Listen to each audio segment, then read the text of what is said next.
Okay, well, it is 6:03, so I'm going to call this meeting to order.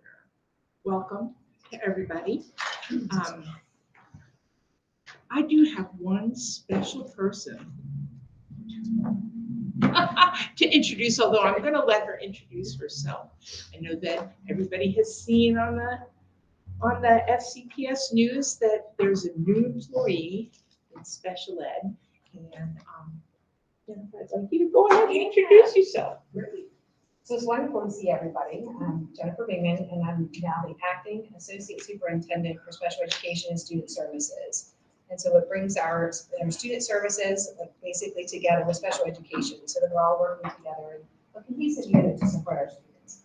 And the goal is really that we work together to address all of the students' needs, whether it be academic, social, emotional, behavioral, or whatever the needs are, that we're really working cohesively to address that. So super excited to be in this role. This is my 28th year in FCPS. So been in a lot of different positions. I was a teacher, a specialist, assistant principal, supervisor, director, and now the acting associate superintendent. So excited for this new role, and certainly this is an important group for me to get to know, to understand, and to hear from you with regard to your stories, because each of you're at this table because you have a story, and your story means a lot. And so I appreciate you being here, being willing to be part of this committee, and I hope to learn from you and know that my door is always open. So if you need anything, you can always reach out. We want to make sure that we build trust within the community for our students and for our families and for our staff, so that we're all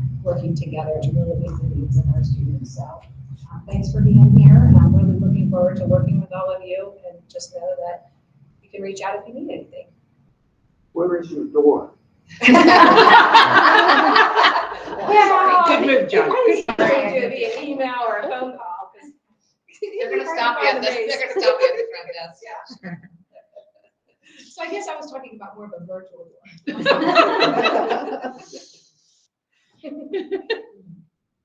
I'm sure you weren't the only person thinking of that, John, so you did Great good. question. Yes. All right. Well, thank you very much and welcome. Thank you. Anytime. Welcome. Yes. Okay, I'd like to read our mission statement. Frederick County CCAC works in collaboration with students, families, FCPS staff, and the community to advise the Office of Special Education and the Board of Education. The committee will focus on open and honest communication, improving effectiveness and accountability, advocating for appropriate resources, identifying individual issues that may often be systemic. The committee will work together to put children first. Okay. Okay, it doesn't appear we have anyone for public comment. So then we'll move into the approval of notes from our March 27th meeting. Does anybody have any comments? Yes, ma'am. Just a small edit at the very end. I said we adjourned at 8:17 a.m. We need to change that to p.m. Yeah, that was a long meeting, but it wasn't that long. Okay. Are there any other comments? Can you check my attendance, someone? I did. Okay, just making sure. Okay. Do we have a motion to approve the notes? I would like to make an motion to approve the oaths with the edit. Who did that? With the edit? Jen did Jen, that. thank you, Jen. I'll second it. Okay, so then that takes us to our subcommittee updates. So we'll turn it over to Marlena for our membership update. And anyone else from the membership committee that would like to share out? So the application is live, it's on the website. We're still waiting for the sign out first to go out. At this current time, we have 6 vacancies. We have the 3 student vacancies, we have 2 staff vacancies, and then 1 community member. So far, there have been 3 applications, 2 have been renewals, and then we have 1 new applicant so far. And that is actually a community member. So we'll hopefully this weekend we'll get much more, and then once that find out first goes out, we'll be able to start meeting to be able to review those applicants. Yes, Did you happen to send us the find out first? I sent it all to him, To who? the communications team. Oh, I should send it to you. well, in order to get it through a find out first, it has to come in FCPS staff member. So if you send it to us too, we'll make sure to get it out. I absolutely will send it to you. Thank you. I'm sure a lot of people did not know that. And Marlena, can you just send, you don't have to reread them, but can you send me just the, like, how many have applied, the numbers you were reading Okay, off? Sorry, I missed that. absolutely. I can send you the spreadsheet. since Okay, it's all perfect. online. And then also I already sent for the resource fair, we created a QR code. Yes. That way folks, when they come, they can just scan it and get directly to the map. Marlena, what is our total count for the members? You add all the membership, what is the total? So how many can we have? Mhm. 28. We're moving. Plus So- 3 student numbers. We did have another member step down yesterday. Patty and I received an email from Luke. He is not able to continue with the committee. So he's included with the 6. And he is FCPS. Yes. So now we have 2 staff vacancies. And just to be clear, if you are renewing, we need to still submit another application to be renewed.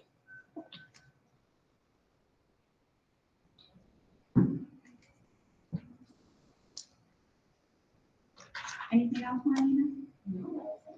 Thank you. Okay, so next is communications and publicity. May could not be here tonight. Is there anyone from that committee that is able to speak to, or anyone else as to any updates for that committee? Looking through notes. I had a couple notes that she did do. Sorry, she sent me some links. What was it? Mostly related to the resource fair. So I think she just actually gave her the QR code is going out to be at the member table. The website is live. What else did she have on here? Spread or something else. I think she knew she needed to get that either to Rachel or you guys to go out and find out first. So I imagine she missed that, but I'll look and let her know. That's all I have. Yeah, that's all I have right now. Sorry. Thank you. Well, then that's the resource fair tree committee. Kara. Okay. And Kim is also absent. She's the one that keeps me moving behind the scenes, but just so you all know. Let me pull up sorry about that. Her form. So while I'm finding that, reminder that the resource fair is this coming Saturday from 10 to 2 at Rock Creek School in Walkersville. We will be doing setup from 5:30 to approximately 7 the night before. If you signed up for that, which I'm going to pull that up in 1 second, stand by. We're tentatively 5:30, but I'm checking with Rick, the custodian at Rock Creek, just to make sure that was okay. He said he's going to get back to me today or tomorrow, so we'll let the team know that right away. The Friends group is providing tables, so they will be meeting us there at that time as well. They're looped into that same piece. So basically what we need help with on Friday night is to help unload and set up tables at the Rock Creek School. I'll have a tentative map of where we're putting everything, but sometimes it depends when we get their space. I've not physically measured it in a while, so we may have to do a little rearranging, basically. And then there are signs that Patty you can drop off to me, actually, Patty, or Middletown, so you can drop at my home if you want to drop some of that off this week.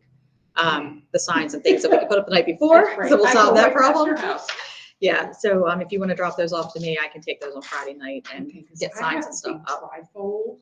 I Yeah, so bring me that anything that's big that I can bring the night before, that's perfect.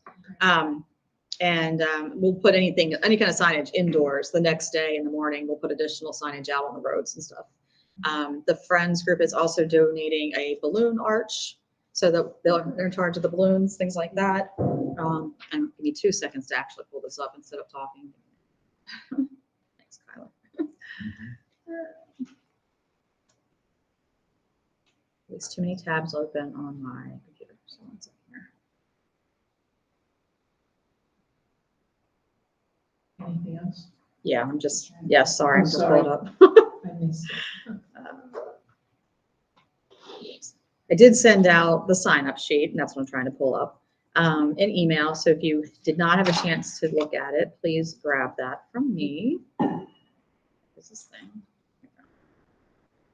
Subcommittee folders.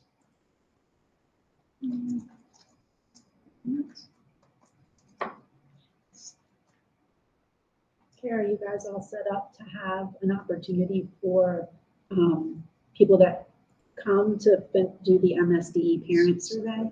Yes, we're going to do a table for that. I also, that's actually something I need. We were planning on just setting it up on kind of a table next to our CCAC table so that we can kind of manage both at the same time. So we'll put a chairs with that one if they can set that up. Kim was going to bring 2 laptops to allow them to sign up. I'll double check on that. If not, I have a backup plan for that. Good question. We have computers available. Yes. And I will need to get the code from Rock Creek to get vendors signed into the internet access. He usually can get that for me real quick. On my list. Can you use FCPS guest? There's usually a specific one in Rock Creek. It's locked down a little differently. It might be, but they usually have to give us a specific code. I'll find out. I'll ask them. I'll ping Keeney tomorrow. 1 minute. Where the heck is this thing? There it goes.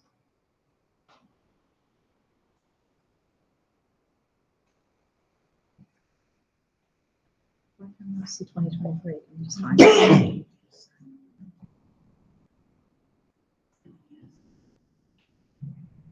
Yeah, I don't know why it's stuck. Okay, sorry. Just double check. So I wanted to see who was still signed up. So I know we're pretty good shape on Friday afternoon. Kim is signed up, Rachel. But if anyone else is available and just wants to come hang out and help us unload tables and set up, I wouldn't turn you away. We have 3 people signing vendors up in the morning. So if you're going to be able to sign up in the morning, it's 8:30 is what time we'll get there to open the doors. I've requested that the vendors all be there between 8:30 and 9:30 to set up so that they are fully ready for when the doors open at 10 to families. Oh yes, I'm sorry. And Joanna and her daughter are also going to help us with some things in the morning. That'll be very helpful. So in the morning really is just a matter of like organizing, helping the vendors. We're gonna have maps set up. So last year it was pretty simple. Like here's your map, go find your table. And I literally put their name on all the tables. It's not that complicated, but for greeting vendors, just helping them get around, making sure they know how to get signed into Wi-Fi, things like that. Super easy. And right now, Patty is the only one hosting our table. So this is my pitch. So not only is Patty going to talk about how great CCAC is and all the things we do, she's also going to be managing the MSDE survey that we want to have out there. So if anyone else can help her, that would be fantastic. Thank you, Kyler. Do you want to do 10 to 12 or 12 to 2, or do you care? I'm doing both. Or you can do I'll both. I'll do both. I mean, the more the merrier, because we have a great time during the day and I wouldn't miss out. Actually, there are a lot of really good vendors. So I'll tell you about that in 1 second. Sarah, I will be there for That's service coordination anyway, so I'm happy to help. okay. Yeah, I mean, you'll have your table, but I may strategically put your table near the CCAC table in case we need some crossover. So I will make a note on that. I'm just setting up the table so I can. do Awesome. whatever. Well, thank you. Yep.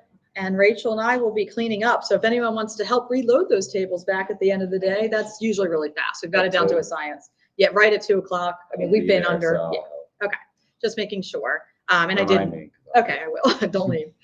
Stacy and Corby will be managing their own tables. So I'll put you guys close to us, but that would be great if you guys can help out too. And then just to pull up the list of who we have attending. In here somewhere. I had all my windows open. 1 second, sorry.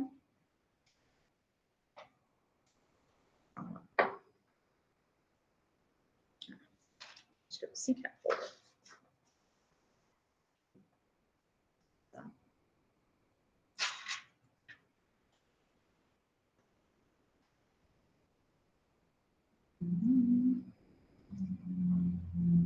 Sponsors. Okay. I currently we did have a few extra people this week say that they were still interested. So we said, yes, we'd love to have you. We are at 35, 36 vendors signed up, which is great. This is kind of back to pre-COVID Good. attendance, which I'm really excited about. And I can send that out to you guys directly just so you see everyone who's there. But it's a good variety of people. There are obviously organizations like Service Coordination and the ARC. We have Mansef will be there, some like Spark from Kennedy Krieger, YMCA Frederick, Pathfinders, some OT and PTs. Did Child Fund ever respond? Yes, Child Fund will be here. The Ombudsman asked for a table. Couple therapy groups, infants and toddlers, Habitat for Humanity, a couple different Special Olympics, Challenger Baseball. So a good variety of people should be here this year, which we're really excited about. There were a few that had, couldn't coordinate the timing and stuff, but asked to stay on the list. I only had one person asked to come off the list, so that was good. So our list continues to grow, and we are excited to bring them out this year.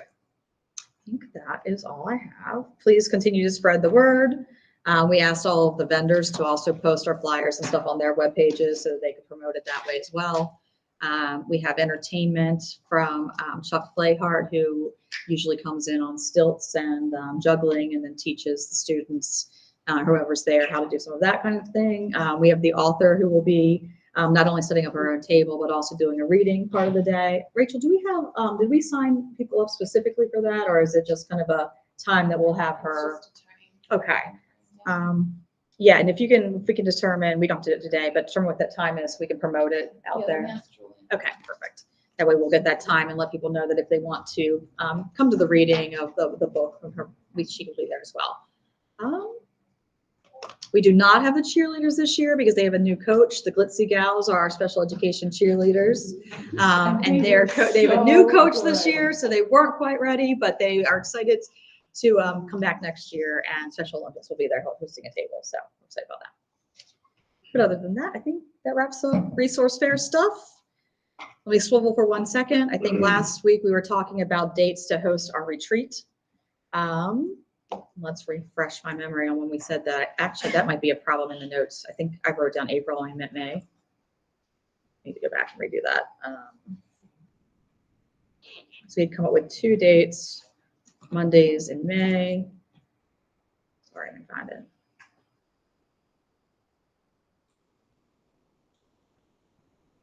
Say today.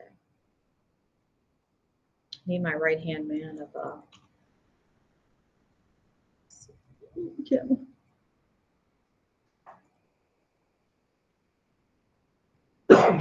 Awkward pause. Oh, yeah, I wrote April 8th or 15th. We meant May 8th or 15th. I will also make that correction to the notes. Do we need to re-vote on that?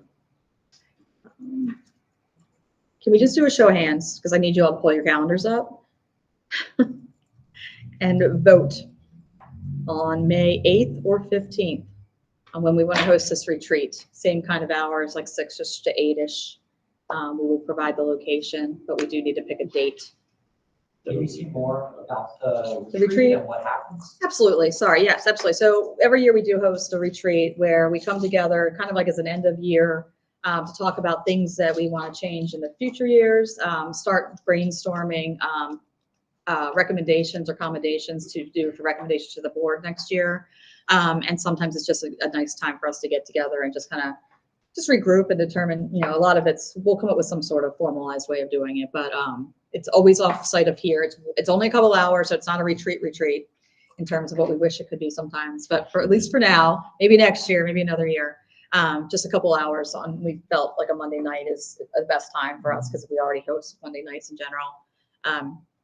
So other than that, and we'll send out an agenda, but just the time for us all to get together. As many people as can come, the better, because it's a good brainstorming, less formalized than this, and we'll host it somewhere other than the boardroom, so it feels a little, less formal. Same hours. Yeah, well, ish, 6 to 8-ish, that usually tends to work for people, maybe 9-ish, depending on if we run over, so we'll plan for it. So I'm thinking from a show of hands perspective for the room, if you could vote twice, if you could make either date, once if you can only make the one, if that's okay with everyone. So March 8th, how many would be available? Jeez, I can't talk. May 8th. May 8th, how many would be available on May 8th? 1, 2, 3, 4, 5, 6, 7, 8, 9, 10, 11, 12, 13, 14, 15. Okay. How many are available on May 15th? 2, 3, 4, 5, 6, 7, 8, 9, 10, 11, 13. Okay, so the more were available for the 8th. So I will mark that down. We will find the location. I believe Meg also had a location in mind that they were going to offer to us for free. So I'll check that out and we will get back to you all on more details. We are open to suggestions too on what you would like to talk about at the May retreat, remembering we only have 2 to 3 hours. And we do want to cover, yeah. It usually starts at 6. Usually 6. So let's mark down 6 to 9, plan that extra hour because, you know, we probably will eat or do something else with it. So plan 6 to 9. It'll be somewhere in Frederick-ish, as central as we can get it. And we will keep you posted. That is all I have. Thank you. Next would be budget with Dustin. Dustin has the flu, unfortunately, so he could not be here this evening. He shared in his email that he didn't really have any updates, but that he had not yet been able to meet with Kira and Rachel about the budget. You all, in the last meeting, discussed getting together. I didn't hear from him. If I did, I missed it, but we Okay. can commit to finding him this next 2 weeks. Okay. So then that was it for budget.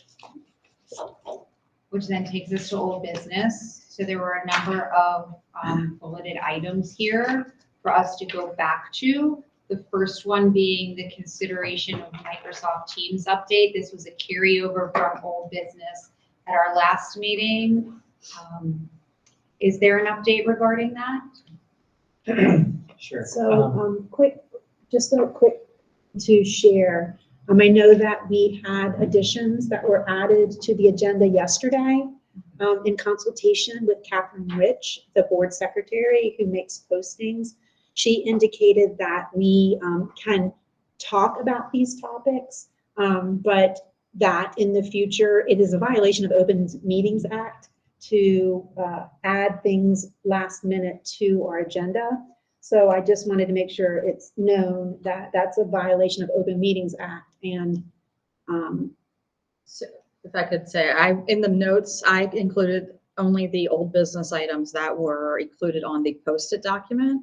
And I was going to request that those additional items maybe be brought up in the comments section if they want. And I know that maybe you've covered some of the topics in terms of your presentation, but just to stay within the rules, I officially have old business as the ones that were posted. And then perhaps those other ones that I know came up as concerns, we could bring them up during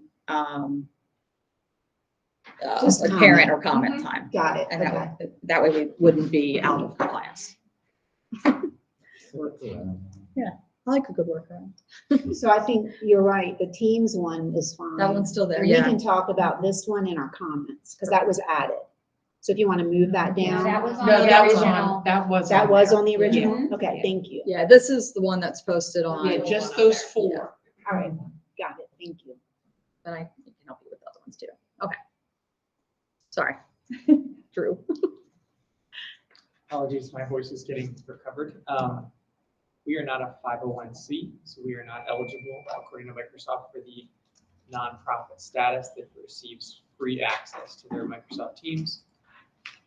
The business alternative option is $6 per user or approximately $2,200 per year for 31 members.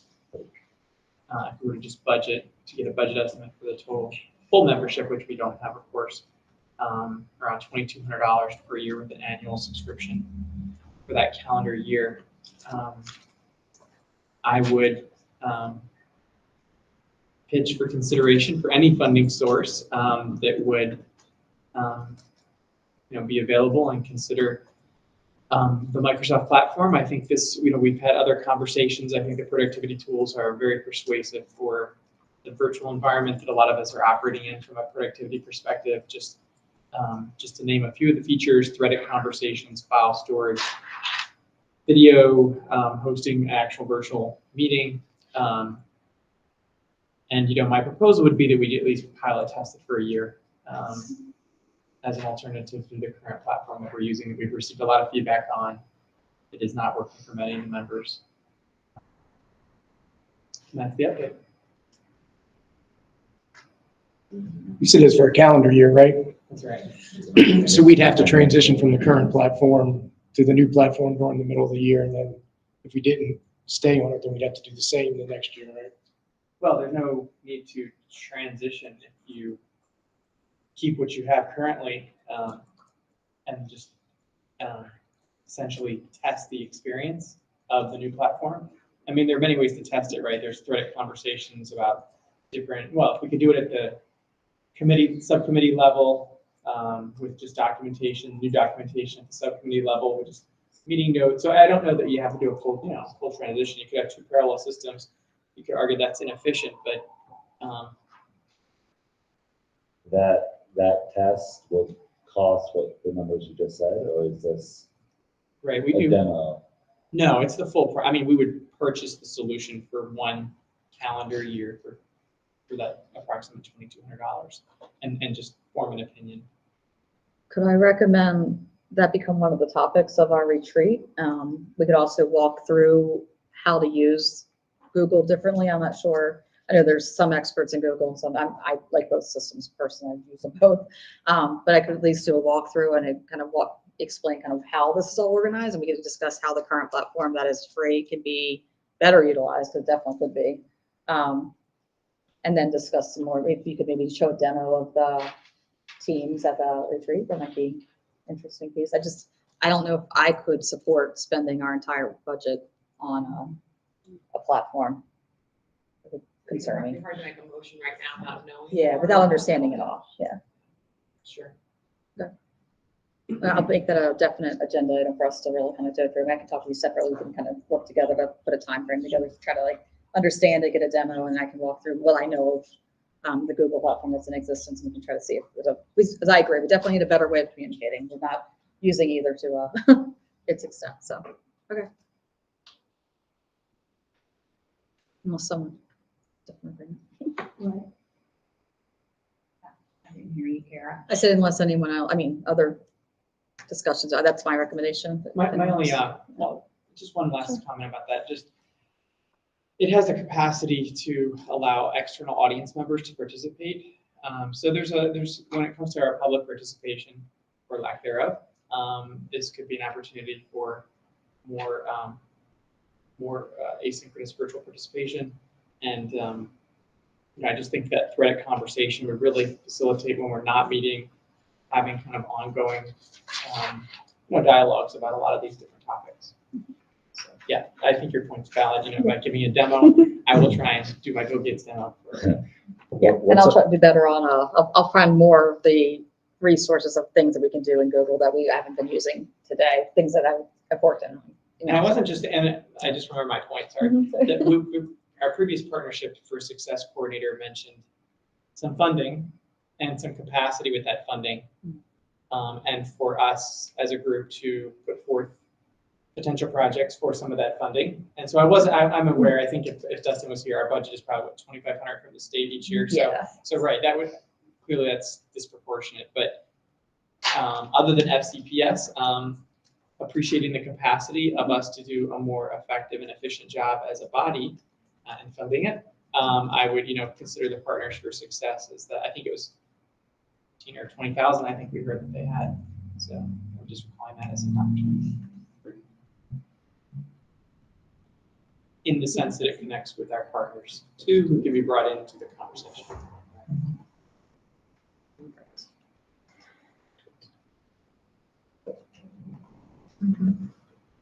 The next bullet was the outcome of the MSDE meeting that was held on March 28th. I think, Kara, you had talked about that particular meeting coming up, and then if you wanted to report out the outcome of that. Sure. So there was a meeting. It was a proposal to post is what the request was. And so there was a focus group, work group from MSDE that worked to better define the guidelines around the restraint and seclusion mandate that went into law last July after the DOJ settlement. And so there's a huge I have to find the exact link for you guys, but I will send it. That will be, it basically what happens is first the state board has to approve for it to be posted, published for review. And then once it's published, there's 30-day window where anyone can provide feedback. They're hoping to have school members, teachers, parents, everyone look at it, provide any additional feedback. And then after it's posted for 30 days, it can be either amended, approved to go forward, to be actually published, all kinds of things. It's pretty extensive. There is an implementation guide and then what they called it, two different pieces to it. It's on the back, I think. There's an implementation guide and a process guide. One is more of like the details around the law. The other gives lots of examples, much of which they were able to pull from FCPS's first stab at it, in terms of like, this is what seclusion is, this is what seclusion isn't, this is what restraint is, with examples. And so there's some good information there that I think would be very valid. I'll get the link to let you guys know where it was actually published. I'm sure it's on MSD's site, but I apologize, I don't have it with me. One thing to note too, though, is just even though this is published and it is a state law, there are a few things that FCPS has very specific, I guess, definitions around based on, am I saying this right? Restraint specifically. There are some very specific things that restraint means to Frederick County for the next couple of years until the DOJ settlement has hit its point, versus what the rest of the state will be able to define as restraint. So it is a little bit different. It's a little bit weird for us. Just because we were mandating some very, very specific things on the settlement that the state has a little bit more lenience on and has been better defined here. But I think the team working on it did a really good job of kind of seeing all sides of it, defining as much as possible, knowing that you obviously can't cover every single possible incident, but it helps with some of the guidelines. And I think it's going to help. I know there's other conversations from last week in regards to some of the stuff in Pyramid and different things like that, that at least once we get out of our DOJ settlement timeframe, the definitions and guidelines in here might help even more. I know that you guys will have information on some things that are happening now, but some of the things like what is and is not restraint, I think will be very helpful in the future, but some of those pieces are still a little bit kludgy while we're finishing our time. I'll send the link out so you guys can read it yourself. I did not know I would be speaking at the State Board of Ed last week, or whenever it was. So that was a nice surprise, but I think I covered it. It was myself and another woman were speaking on behalf of the focus group. She was from one of our non-public schools that eliminated seclusion years ago. So I also was going to recommend that we bring her in as like a speaker, possibly at some point, with probably not this year, but maybe early next year, just to help share what a school setting can look like in the full elimination. I know we've gotten there, and some different tactics that they've used and things like that, because I think it's nice for parents and teachers to hear what it could look like in a different world with different types of training. And so there was a lot of focus around training and all kinds of things. I'll share the links on some of the requirements that the board had asked specifically around it, but it was a really good learning experience. Who was the person that you wanted to bring in? She was, I think she is, I don't know what her exact title is, but she runs one of the non-public schools that have eliminated. I'll find her information in the notes. It's on here somewhere, but anyway, I can share, these documents should be on that site to be published. If not, I'll feel glad to share them with you guys too. So I thought it was pretty well done. I didn't write it, but I contributed it, but it was very useful. But, okay, Do you want to add that about inviting someone in to discuss at the retreat, just so we don't have to come back to it? Oh, yeah, good idea. Sure will. Thank you. Add my retreat notes. Can I add just a quick point of thank you. clarification? So to just piggyback off what Carrie said, the only main difference that we have is we have a higher definition regarding seclusion. So the state definition of seclusion is that when you are outside of a room and you prevent a student from leaving, that is considered seclusion. In our definition, it doesn't matter if you're inside the room or outside the room, if you prevent a student from leaving and there is only one exit, that is considered seclusion here. So where in other counties, you can be inside a classroom. If you have a child that has dysregulated behavior, they might actually block the door. We do not do that here. We do not advise or train staff on blocking the doors. That's the higher definition that we have. And that's actually a federal definition that is trying to be passed everywhere. Thank you. I couldn't remember exactly what you said it was. Sense. Yeah, I think that in this guidelines, it's something like at least what they're recommending, the guideline B is that as long as the child is not alone and there is continued interaction when appropriate, so that you're not just standing there blocking the door and ignoring them, that could be exclusion, not seclusion, which is not what we can do in Frederick County right now. Yeah, that's where it is. Thanks. Okay, the next item was the WJ4 kits. Following up on making sure that Yeah. elementary school receives more kits. Well, so we did inform that they, of course, can check out from central office. It did get us to, I'm actually going to visit them this week to just go check in on their expressions program and staff, so I'll remind them again. But we're also looking at our spend down on some of our grants so that we can buy additional kits for schools that have more teachers, but also looking into other educational assessments beyond just the Woodcock-Johnson. So that's the most recent news regarding Woodcock-Johnson kits. Okay, and then the last item, since that meeting didn't happen, there aren't any outcomes to share at this point. So then that will take us, the additional items that were added, we can address in our comments section. So that would take us to new business. And so at this point in the year, and this is new to me, so please, anybody else with more experience, correct me if I'm wrong. It's time for us to review the CCAC bylaws. They were last reviewed 2 years ago, and it looked like Patty and Jennifer were the two that signed off on them at the time. So feel free to really jump in. And also that for vacant positions, officer positions, that at the next meeting in May, we will have voting, which means that nominations, either self-nominating or nominating another member, which is how I ended up in this position, is the work in progress, is something that we need to do. So the first item here is the bylaws document had been attached in the notes for everyone to take a look at. Is the process that we take feedback? Hamster wheel a little bit, Okay. because what I happens yield is, to Jennifer. well, I think what we decided, we have decided there's an endpoint. We put them out, right, and then you guys will come back with suggestions, and then when we discuss them, Kara may like one, Jen doesn't like another, right? So then we say, well, we can't vote, we took trouble voting and trying to decide the final. So I think we let that happen twice, like 2 revisions. So you come back and say, and you can do that through email if you don't want to take up another month, and say, okay, what is everybody's suggestions for revisions?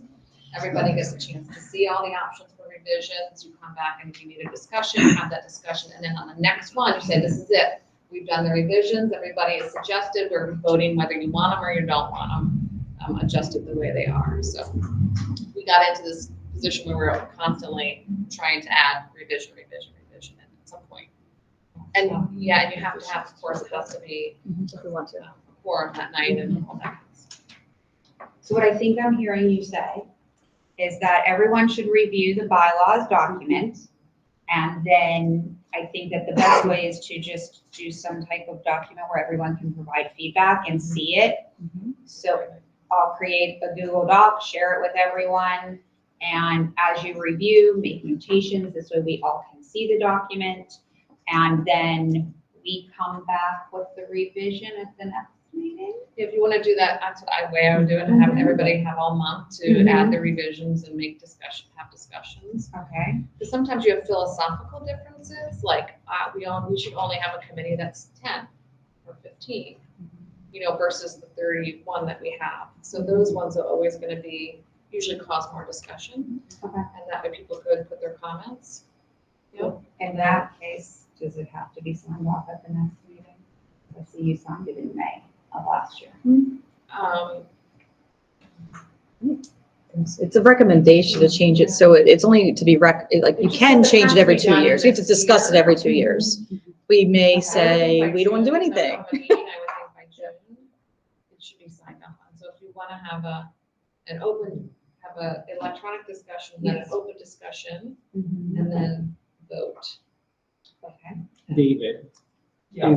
is it true, or maybe we're gonna, or I believe bylaws now have to be reviewed by the board as well, or is that not, was that just a conversation, maybe we're getting I confused? think when we revised the bylaws for the racial equity committee, for example, This is governed by CSAC, just to jump in, so Yeah. I don't know that we follow the same regulations as the board does. I'm not saying it doesn't have to, because I don't know that rule, I just know that it's not a true, FCPS subcommittee, it it's is, different. it's governed by. Would I be right to say it's both a board committee and governed by state law? No. I don't know the answer, but I can find out. So this is what I propose. I will create the document, send it out in a link and email it to all of you with the bylaws document attached. And then you provide your feedback. It'll be open for 2 weeks. After 2 weeks, Patty and I can try to make a stab at creating any types of possible changes. And then you can look at those before we come back to the table in May, so that this way you will have had the opportunity to see what's been proposed, to see what possible changes may be. So this way you are able to join into the discussion. Okay. How does that sound? Can we live with that? Got it.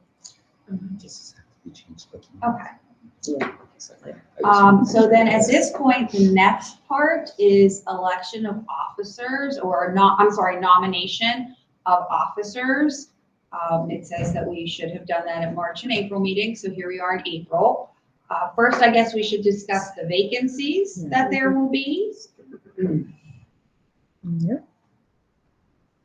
So Patty's 2 years are up, correct? Yes, they are. So a co-chair. Yeah, so co-chair is up. So my 2 years on the committee is up, but I reapplied. So unless we did not allow you to come back, Yes. then you're still. I'm still the co-chair. Perfect. Right? I would like to come back. Right. And then technically secretary, we've already had a nomination for Kyler, but those of you are also able to run against him if you want. I would like to say that, So those two are the only positions. I would like to step down as co-chair. I have been co-chair for several years. I'm old, you know. You all know that I am passionate about special ed. I see a whole new side of special ed now, working in a private school. So I still want to be part. I still have another year to be on CCAC. So, but the one co-chair position would be open. Although, Kyler, I will also tell you that I would run for secretary. It's something that I love doing, so. I would do it. You can have it. Yeah, there is a position open. And one other note about the officers, for the executive committee, the past year's previous chair also is part of the executive committee if they continue on the committee. So Patty, you would automatically, I'm stuck with it. yeah, you would automatically on the executive committee, but you wouldn't have to. And you can run for more than your 2 years. That's just why she's stating that she's choosing not to do that. But if she wanted to run again, she could continue on if we wanted to vote her in. All right, so Patty is nominating herself for secretary. Secretary. Kyler, are you still nominating yourself? No. No. We will vote next month, however. Okay. Okay, so that's for secretary. Is there anyone else that would like to nominate themselves or someone else for secretary? I'll jump in. Okay, so then that's co-chair.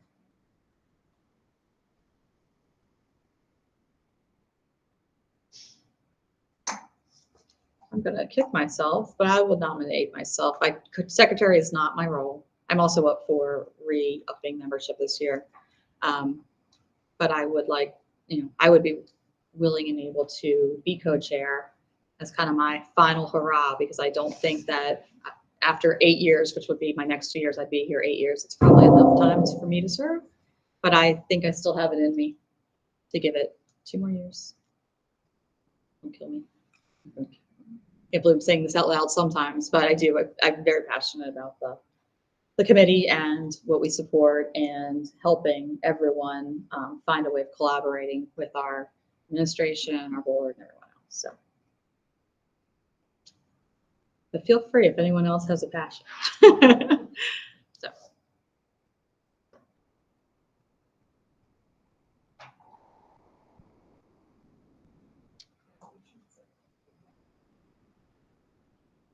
Yeah, and there are some members that aren't here. Say that again.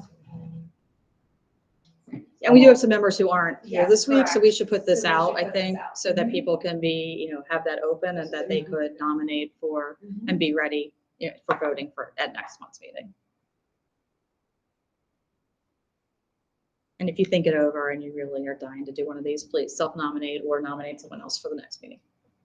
I'm really nice to work with. She really is. She's really organized. Okay.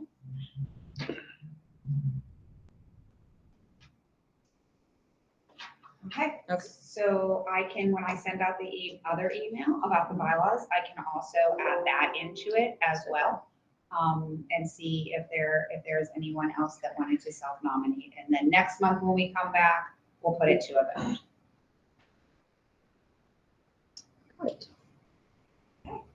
So I think that is it regarding, what? You said that, you said it, yes. Yeah. Okay, so this brings us to the comment section of our meeting. So first, comments from parent members. I do have a few things to say, but I'll let other parent members speak first.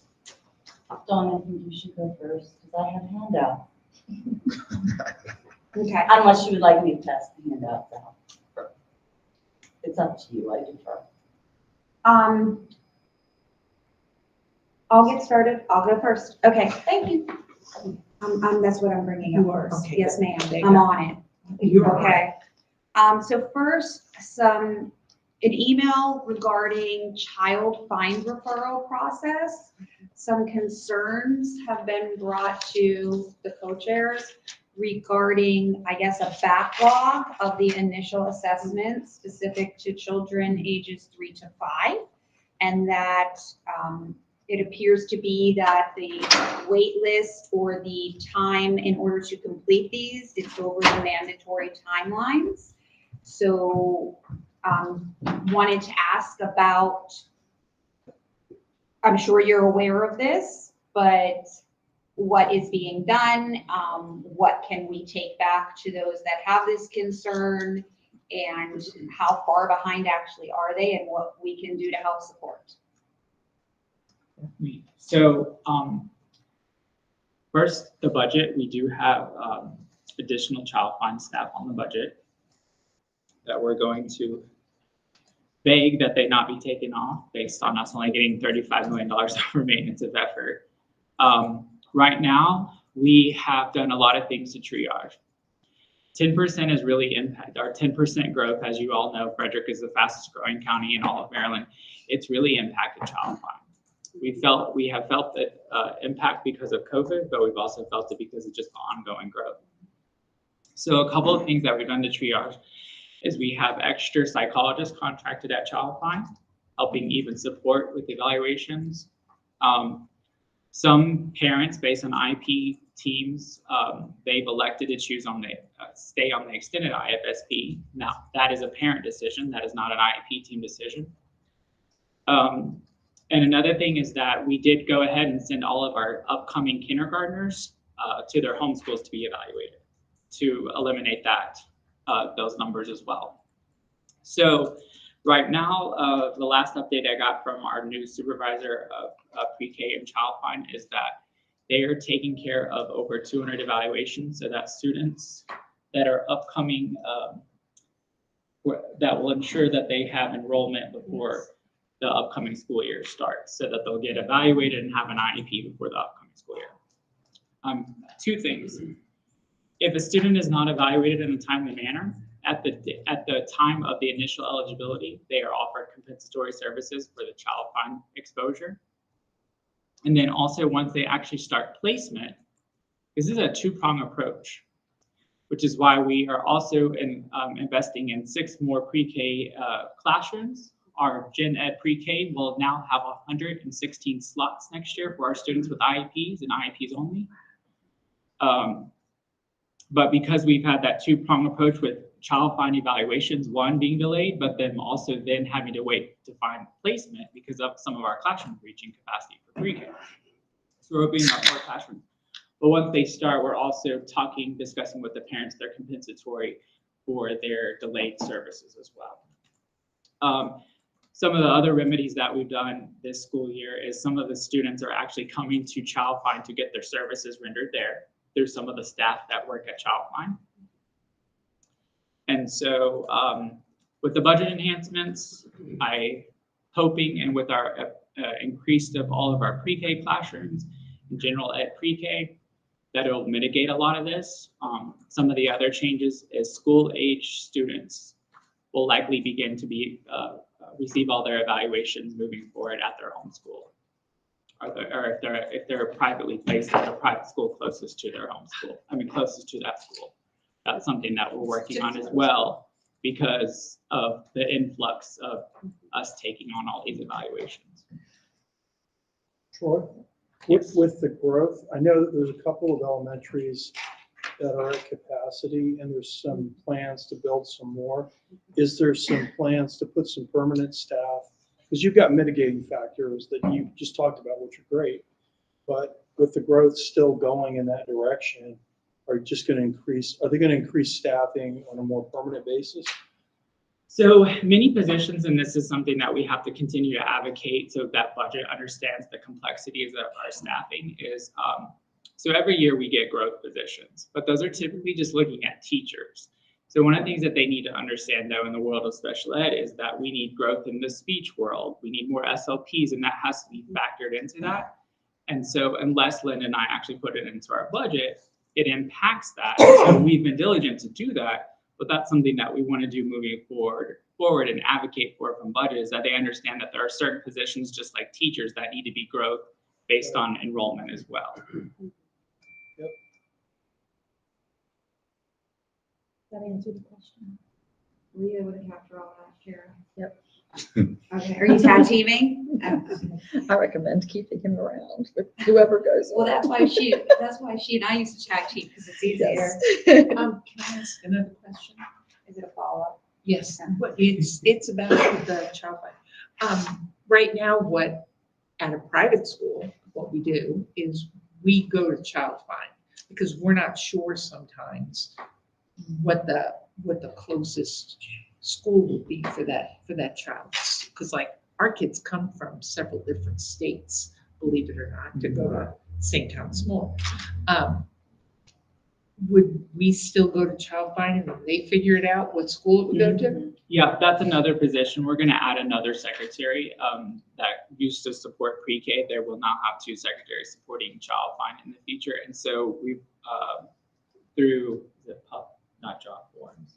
FormStack. That's now the one you can use on. We're actually working on parent referrals as well. So for parents that are comfortable doing it over the computer, we're working on them actually being able to just go, directly onto FCPS website and fill out a child find referral. Then our secretary could follow up and say, hey, I'm actually going to send your packet to this school. And so that's what we've done with the kindergartners is we've notified the kindergarten schools, the elementary schools that they be receiving these students, and then they reach out to the parent. So that will be same thing for private schools is that we'll let them know this is actually the closest school you'll go to. We'll take care of testing there. Okay, because our kids go up to 8th grade and right now we're getting ready to, they're not all babies. Child find goes from all the way to 21. But I think we also have to dispel a misnomer is that many people here think that child find is a location. Child find is a law. we happen to have early childhood testing at a certain location. And so that's one thing that why we actually are going to expand our child find capacity even to, our home schools as well. All right, thank you. I have one other question. So knowing there's a backlog for the initial assessments through Child Find, just out of curiosity, are students that are school age or school struggling to do their reevaluation assessments? Are those in compliance, or have some of those gotten out of compliance as well? We have actually just submitted to the state our CIS verification for evaluations. We don't have any out-of-date evaluations for school age, because as you know, if we're in a school and they're in the school community and a parent says, I'm struggling, they're gonna hold that IEP meeting with their school team. So school age isn't struggling in the way that our early learners are.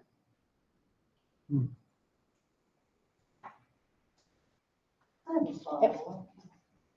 You never answered how we could help. I think that's important. We love staff. You send staff our way that, we've offered staff to even work after hours on a per diem. And so the contract agencies have great ideas, but as you all know, little ones don't do well doing virtual testing. And so we could have a world-renowned psychologist test a child from California, but that's not going to work for a little one. And so those are the hiccups with younger ones, is that you really need staff there to do the evaluations. And so we've had a number of contractors be able to help support, but being able to find actually in-person evaluators to help support is the major hiccup. So be able to do it during the day, since they are little, like if it's after hours. Do you guys have some staff, if staff came to you, would they be able to do that? So there's a number of ways that we do it. Some come to Child Find, the Lincoln A building, to get tested. Sometimes we go to their daycare center to test them. I know even some of the teams have gone to their home. So and those hours vary. So we've worked out a schedule next year based on the 5 teams that it will be a large task for them to take on, but we've created a schedule that we feel that is very healthy, that will allow us to keep up with the pace moving forward. But that also comes down to staffing. We've got to staff these 5 teams so that we can have 5 comprehensive teams testing, because it's not just it's the testing, it's the putting the report together, it's presenting the results to the parent, it's writing the initial IEP. So a lot is involved in just one student. And so, to have the 5 teams I think will greatly help as well. Because in addition to those folks taking care of all the students that parents are calling about, we also take care of all the students that are coming off of IFSP, infants and toddler students coming to an IEP. So they take care of those meetings as well, and then they place them in our pre-K programs.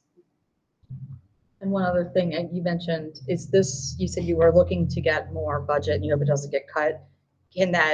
I think that the meeting to the county is on Wednesday, this coming Wednesday? So this Wednesday, Heather Clayball will give an update letting our board know how much we received from the county, which was $35 million over maintenance of effort. So we have to now talk about $44 million in cuts because we asked for $83 million over maintenance of effort. So we now know the number we're getting. Okay. Special ed alone asked for $12 million. So I'm just trying to understand the process. So is it too late to talk at the county, but we could be talking at Yes, so the task, Okay. yeah, Okay. you'll be able to take it to the board because now during the month of May, the board will be making decisions about how they're going to trim the So back. if it was super important for us to say, please don't cut Child Find, us or anybody speaking at the Wednesday board meeting, saying why that was so important may help the board decide Yes. not to make the cut. And that, I Okay. mean, that's the main That's what thing I'm trying to that say. I'm looking to Okay. speak about tonight. But I believe that so that I know for sure. I believe county council is meeting tomorrow. Yeah, they have. Okay, I had the And- dates funky, okay. And there is, I think it is unlikely that county council votes a different budget than what the county executive proposed, but I don't think it's impossible. I suppose if you can only make one meeting, I would advocate that you come to Wednesday's meeting and speak Here to at the the board board. directly, but if you're looking to do something every evening this week, I think speaking to town council as well is also important. And that would be tomorrow. And just so you all know, in all transparency, we've even addressed this with MSDE because it's known that we are out of compliance. And so that was one of the reasons why we put it forward in the budget, is that we have to get caught up and have to keep at a pace based on our growth here in FCPS. And so we asked them for their ideas and, crickets. So it's hard because the major thing it comes down to staffing is that if you don't have the staff available to help test the students, and they're not able to really give an exemplar because we're the only county that's dealing with it. And it's no more negotiating, that's it, they said they're, unless they were to vote differently, I should say, but Yeah, there's that no was- more. Correct, unless for some reason they take it back to the county executive, They say you all say, need hey, to the move it entire up. Let's adjust it, FCPS let's budget. maybe bump it up a little, if they Yeah, do fine, that. somewhere But in it's this. Not gonna go to They're gonna have to 83 cut some. million. And to Laura's question, what else can you do? Like knowing about how we've shared the mitigating factors. If you have families contacting you or in the community and they're saying, I don't understand, this doesn't make sense to me, you can have a conversation and please have them reach out to us. We're happy to help, mitigate kind of further, like if one of those cases really needs to be prioritized for a certain reason. So thanks for sharing the word about what we're trying to do and why that impact is happening that way. That's another helpful thing for us. Would it be helpful to maybe for me to work with Child Find and doing a workshop to actually what is Child Find for those families? Because I think Dawn, you said they don't even really know what to do. And with you, Patty, would that be helpful in any way for our families? I think so. And that's a place too, Rachel, where you could highlight some of these components because we are the fastest growing county in the state of Maryland by leaps and bounds. I mean, that door at Lincoln A is like a revolving door. There's always kids in there screaming, laughing, whatever with their families. So they are working hard over there. Unfortunately, there's not enough of them. So yeah, I'll work with them to get something together. Okay, I'm just gonna keep going. I'll just be the spokesperson. So the cameras in the classrooms, is there anything further to share regarding that since our last meeting when Dustin shared out, but we were gonna come back to it, but are there any new pieces of information? Absolutely. As of today, Dr. Marco had sent out a survey to all Expressions classroom staff. And the survey basically was to share with them that, there is some community and some board interest in piloting cameras in specialized programs. And so the goal is the focus for maintaining safety of students and staff. And so this survey is asking the opinions of those staff members that work in the Expressions programs, and that's our Expressions that support, our program that supports students who are seeking functional communication.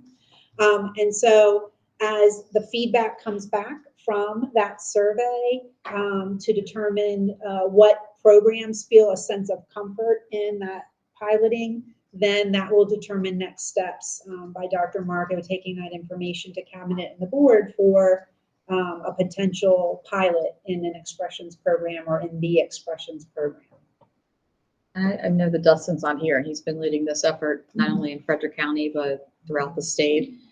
Do you know if, you may not, and he can't ask. Do you know if he and Marco spoke about it? I know we had big recommendations to say, what kind of background or additional information that we could explain with that survey in terms of how it could be used. I think that was probably a huge concern of the teachers of when could it be accessed? How could it be used? All of the rules that are state rules, if it had passed the state board or any of that included, or is it just? In the email? Yeah. So, not to overwhelm individuals, I'm going to pull the email up really quick.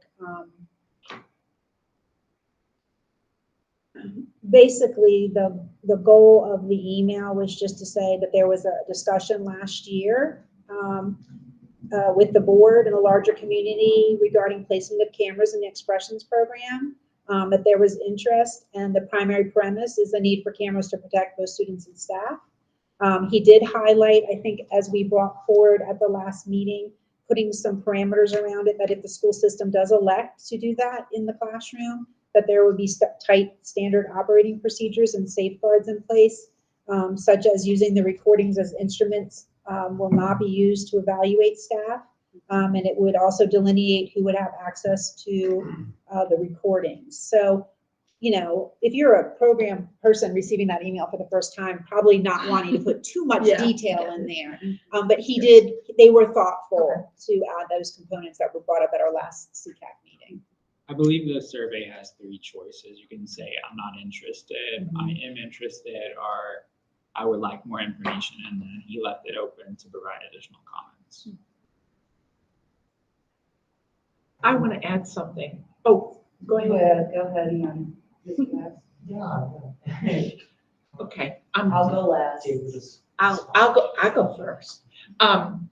As a lot of you know, I think, you know that my son is a PE teacher down in North Carolina.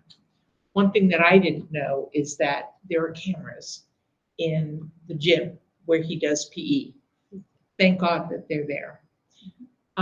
Last Friday night, he got an email from a parent, and the parent said that their son has a concussion and possibly a skull fracture because he was punched in the back of the head while my son CJ was conducting PE class. And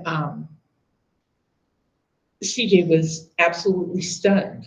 He had no idea that anything getting punched. He knew that the kid got slapped in the back of the head. If any of you watch NCIS, it was a Gibbs type slap on DiNozzo. And well, that's the way the kid had described it to CJ. And CJ did talk to the other kid. Well, this parent told CJ that he was going to call the police and that they were going to sue the school. It's a private school. CJ got called into the principal's office this morning, and what they did was they reviewed the tapes from Friday, thank God. And they saw CJ was sitting there, he had taken attendance, and they were going to do an update on their physical fitness. And so each kid was getting a paper. And there was one kid who, as he was walking back to his place on the floor, he did smack 3 kids in the head. Just the DiNozzo slap. And it was evident on that video. You know, so, and then when they called the parents to talk to the parents today, all of a sudden the father added in that not only did this kid wind up with a horrible headache and concussion and all this other kind of stuff, skull fracture, I love, but they also said that the kid came back up to CJ and told him that he was spitting up blood. There was no interaction between CJ and the kid on the tape. And that the kid also said that he said that he just had to get his inhaler, that he couldn't breathe. Well, he did ask for his inhaler after he had to do whatever run all the kids in the class had to do, because he does use an inhaler. So, but anyway, having that camera, there are 4 cameras in the gym, so they were looking at it from all different angles.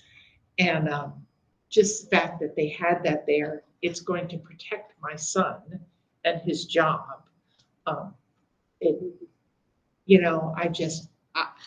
After hearing that today, I was like, oh, CJ, would you mind if I told this story tonight at my meeting? Because I just think that they would be a wonderful thing to have in the classroom for the kids, and also to protect that, and also for the teachers.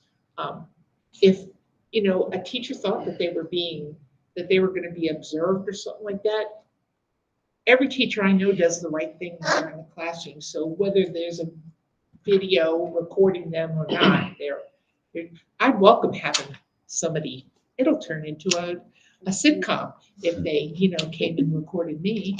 But anyway, I had to say that. Thank you.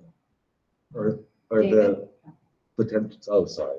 No, go ahead. Are the cameras that we are considering, would there be audio? Because I feel like for context, like just a visual, things can be taken up. You know what I'm saying? So across the nation, it's non-audio cameras. Why?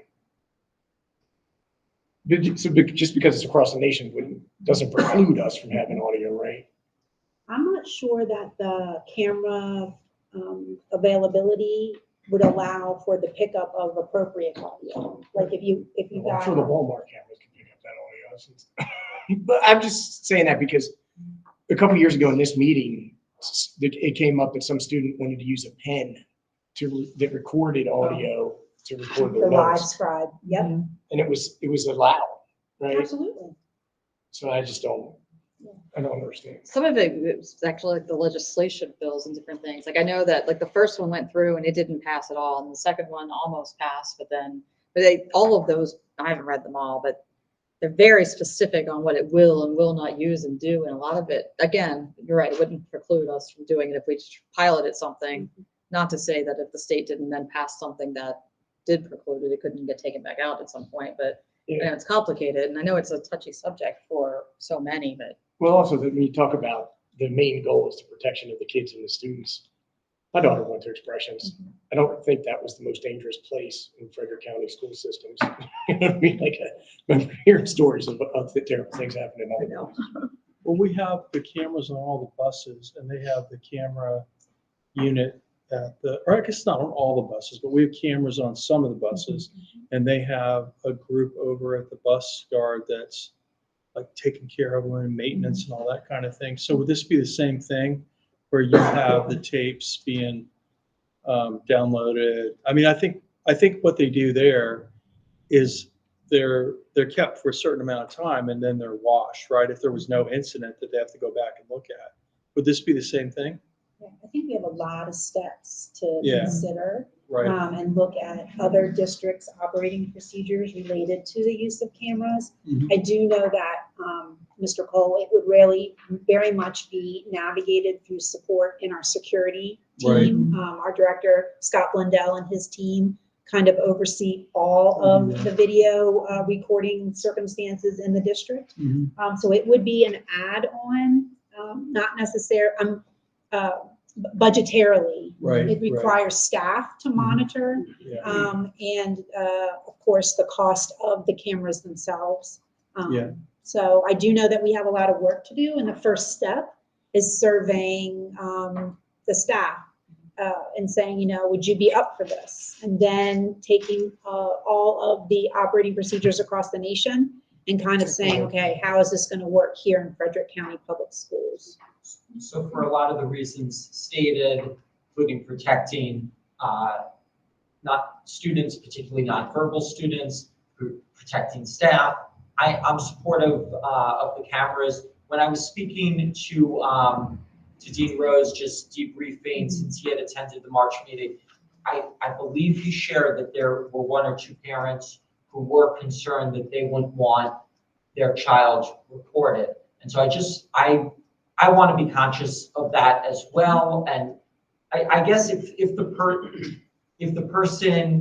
there are parents here who have that perspective and wanted to speak to me after the meeting or speak during the meeting, I want to hear that perspective as well. I might be going over boundaries at this point, but wouldn't this also have to be renegotiated within the bargaining agreement? I think that was one of the items that may have been brought up in the past. But, I mean, you know, as Karen mentioned, you all know that this has gone around. There's been a couple of times we've added to the fiscal bill. Like Linda said, it's going to cost money for the equipment. And there's even potential FTEs involved to manage the servers and to keep up with this. So it could be a costly item. I can't remember how far we've gotten regarding if it would impact any negotiations with our teachers. I think we're with it from what I read. Okay, today's my first day. But my understanding is that there was a conversation with the FCTA and an agreement with the other unions to say, or the associations to say that as long as the staff are okay with it, that we could go ahead and pilot it. So that's why they're sending us a survey to find out, are you comfortable with it? So, you know, the goal is to hopefully have some staff that are willing to participate, and then we can certainly see how it goes to really try to expand it to see how. I was also thinking about FOIA requests, or just as was brought up down there, about how long do these tapes stay, like what compliance, what laws do you go by, federal laws? I assume federal laws, state laws, the whole gamut.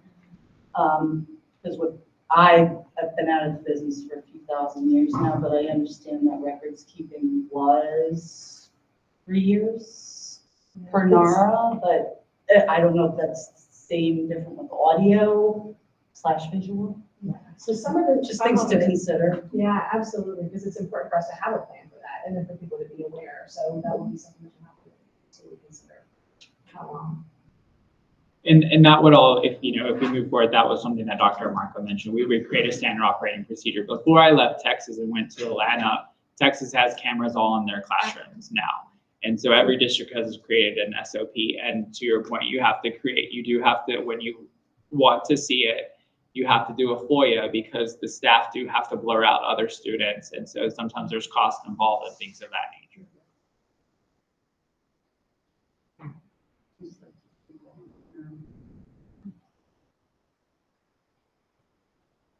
Okay, next, this is the last thing, and I'm gonna try to summarize.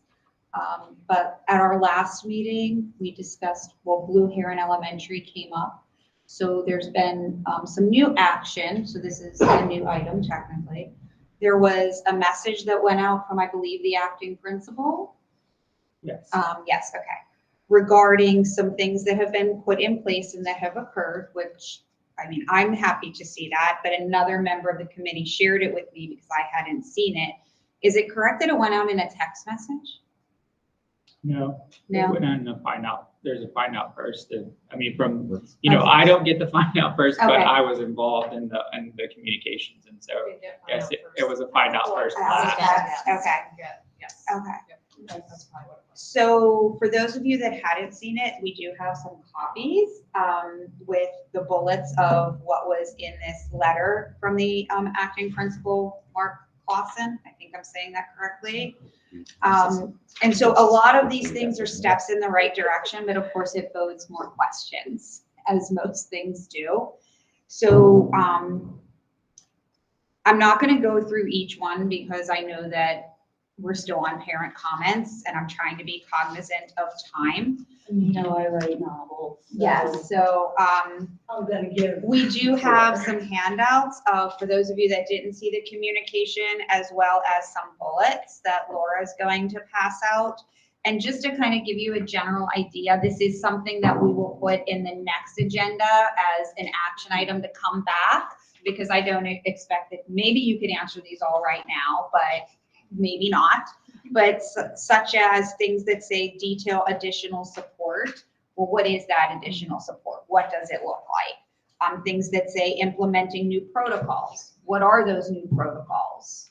And how are those being, from higher up down to the classroom level? Also, it mentions increased support from the central office for the remainder of the year. So who is that going there? What are they doing while they're there? What does that look like?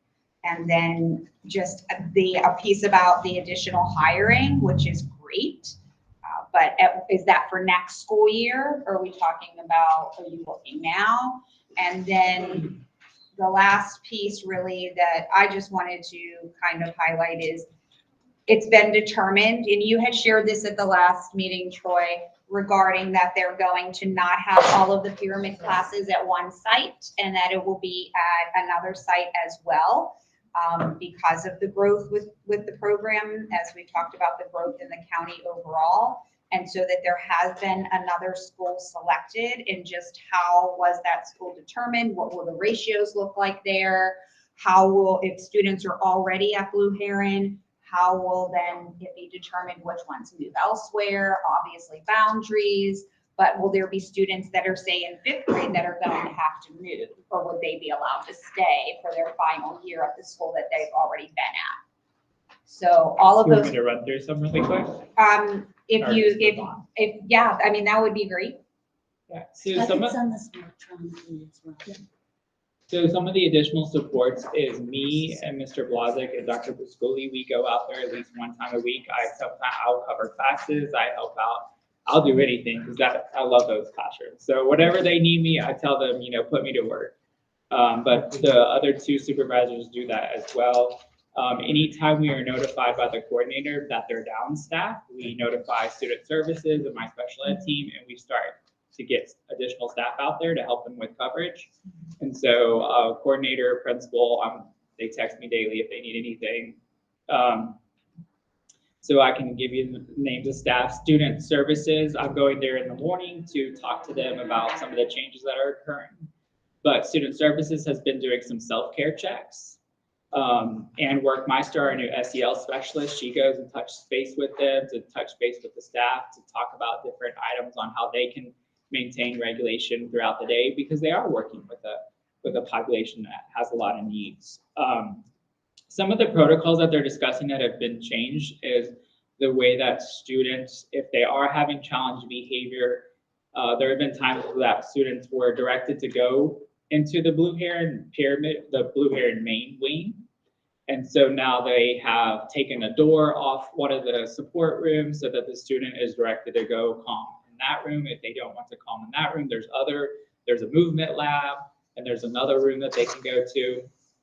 But basically house staff use things like Ukiro pads, and if they're what type of doors they're gonna block, and when his child is escalated. That was how the protocols have changed. What they meant by, I believe Mr. Clausen's email, what it meant by additional staff was that, so the way that building is set up, for those that have been, is like there's all these wings, so upstairs and downstairs wings. Well, if a student gets a bloody nose and has to go to the nurse, they can't get back into their wing if they don't have a badge. And because of security protocols, not just specific to Blue Heron, but for everyone, those doors should be shut at all times. And so now they're ensuring that additional staff can help escort students so that they don't have to just like knock on a door and nobody's coming. But we're keeping those doors locked so that if a student is having a hard day, they won't get out into the other wings and, cause issues per se. We continue to talk about, students that have behavior plans. The team still continues to use their 11-month hours. I'm going there in the morning. School starts at 9:15, but they show up as early as 7:30 to use their 11-month hours to talk about student needs, classroom needs. And then we have other staff from special ed and student services come and visit them. But yes, that's the new staff. It was not new staff to Pyramid. It was staff helping support the rest of Blue Heron to escort students throughout the building, if in any case, because you can't give students badges. And unfortunately, Sheriff Jenkins was unable to get us an additional SRO. And so the SRO we had asked that the SRO be based at Blue Heron. They don't have the capacity right now to have someone work at Linganore, where that SRO is based, so that we have to still continue to call. We're working on writing a protocol moving forward for all schools about, like, at an elementary, why do you call an SRO versus why do you call an SRO at middle school, high school? And so those are some of the things that we're working on. The last thing is that the program is being split completely. Blue Heron is at capacity. So we already knew that coming into the school year that they had reached capacity. And so that was not the reason why the program was going to move, regardless of the events that have occurred this year. It's because they simply need the space. And so it has now been decided that it'll be Centerville, and we'll announce the other location soon. We're going to first notify our parents that have students actually in the program, and then we'll notify the community where the other location is. And that was a survey, and that decision was made by our Dr. Levo, our CFO, our facilities, chief facilities. And the way that the programs will be set up moving forward is that the 2 schools will have 2 classrooms. And they'll have 3 paraprofessionals or SIAs in each classroom. We'll have a full-time BCBA at that site. We'll have a full-time school therapist at that site and a full-time coordinator at that site. So that's one of the things I'm actually doing tomorrow is to go visit the staff to let them know what schools they'll be transferring to. So is that, sorry, is that Centerville, another Centerville is location? confirmed, the plus other Lewistown? location still will be at Lewistown. So Okay. moving forward, elementary will now have 3 pyramid schools, 3 schools with pyramid. It's a lot of classrooms. It's tough for the staff. Yeah. So that's the main thing that we wanted to do is reduce the number of classrooms at each school.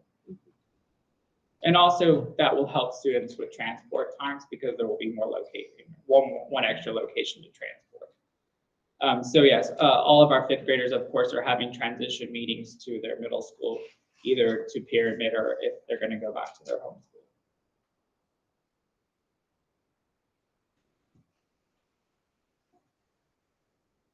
I have a question. This sounds really good. This really does sound very good. Will this have the possibility of becoming the model for the way all the pyramid programs should work? I'm going to advocate as hard as I can. Could you go to Ballinger Middle and work there next? We're slowly working on that. I think the audit will definitely help reinforce for Linda and I about how we need to change our program. I will say in his onboarding meeting today, he took the time to advocate for exactly that. So he's utilizing every opportunity he has to share that, so.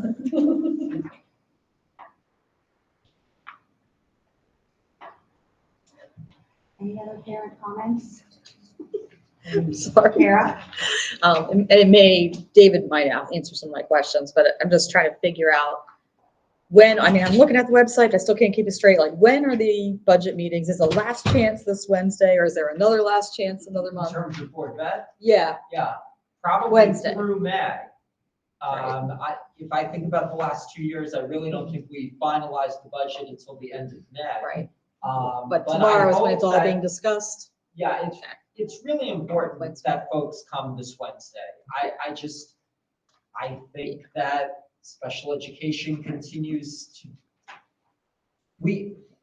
44 million is going to need to come from somewhere, and let's ensure that it's not coming from special education. So if I'm looking at the operating budget that's on FCPS's site, I just want you guys to keep me straight too, and looks like it's kind of starts to be outlined around page 10. So I'm like, and that might just be the staffing.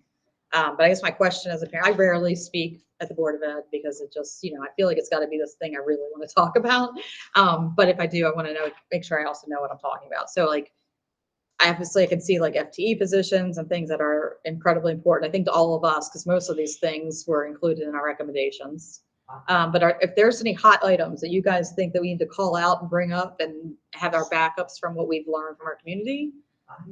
My perspective, in regard, I was thinking about this when Jennifer was speaking about that we all have our stories that speak to your story that brings you to special education. I think there are areas we can highlight, certainly child find. I think there are a number of areas we can highlight, but I think that. Well, I see the 13 teachers for specialized programs. Are those primarily pre-K, or do those cover? No, that's what I was- pre-K is already taken That's care fine, of. okay. That would be for us to continue to reduce class size ratios, add more learning for life programs at secondary. So we want Colin to come speak again? We'll come speak again. We did this a Yes, couple years ago. The easiest thing is don't cut special ed. Just Well, say, yeah. do not cut special ed. But I We did have my need it son. all. So a couple of years ago, and this is just for everyone else, a couple of years ago, we had approval for more FTE for Learning for Life. That's where my heart is. And so it was completely personal.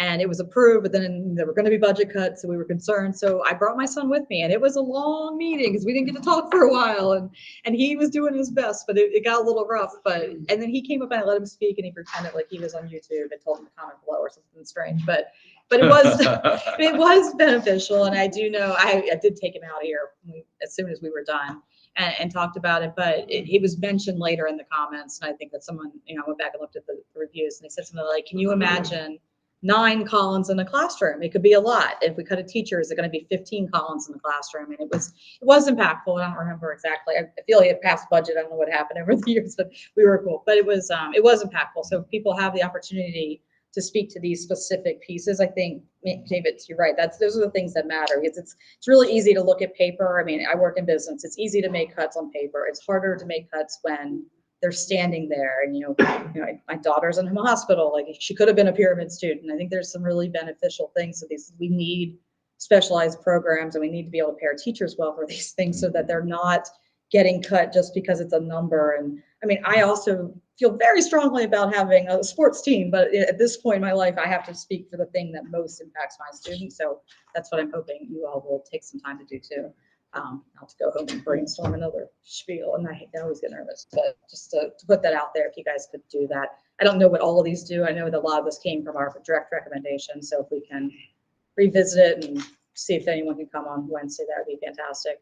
I think my only other question as a parent was the audits that are coming out. Remind me on the dates of that, because I know that what I would like us to do is talk about some of those recommendations specifically for next year's, so that we're supporting the same thing in our recommendations for next year.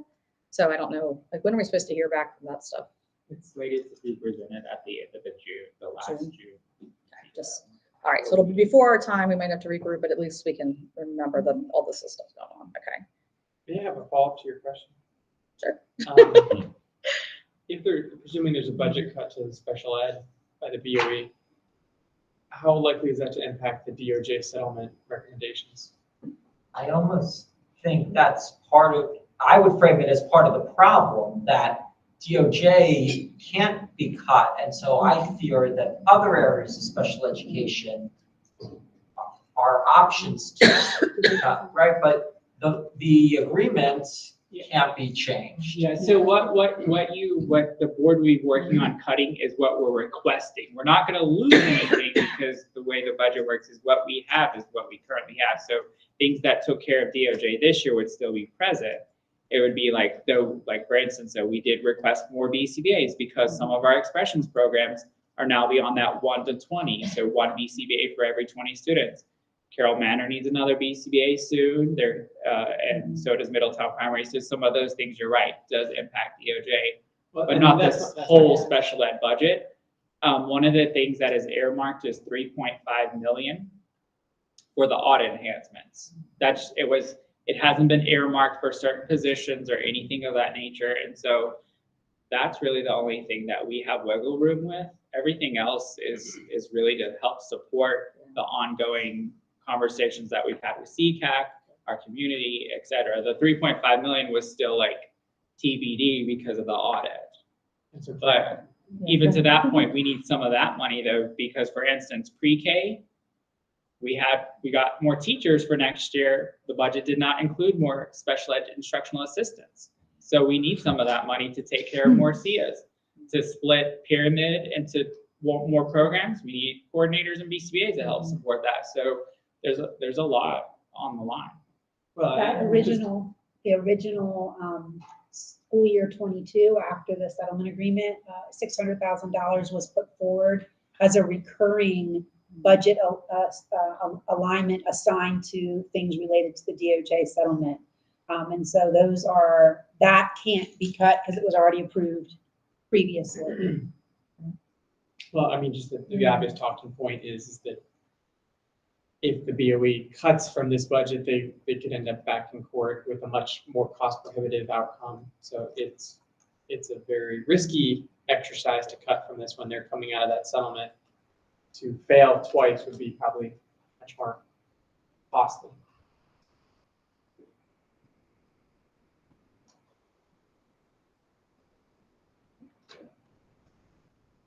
Thank you.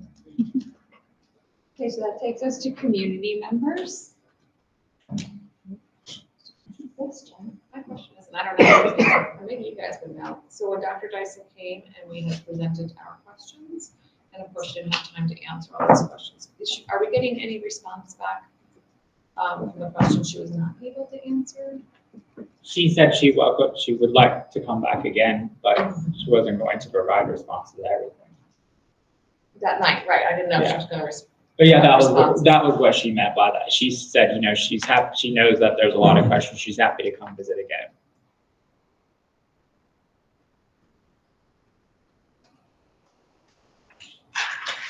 Any other community members? Okay. Oh, wait, I do. Oh, go ahead. I didn't see your hand. It's right next to me. And then John. John can go first. I've been talking a lot. I've been in touch with the ball club here in Frederick about having a game where special ed students and their parents could come for free. And I haven't heard back from them. Like at Keys, is that what you mean? Where? Well, We have 2 teams now. yeah, it may even be three. I'm not exactly clear on it. They'll call themselves the Keys. Well, we do have the Keys, and then there's another baseball team coming. They haven't named them yet. I said to call them the Spires. No. So are you looking for help to coordinate, or what are you looking for? Or just sharing? Sorry.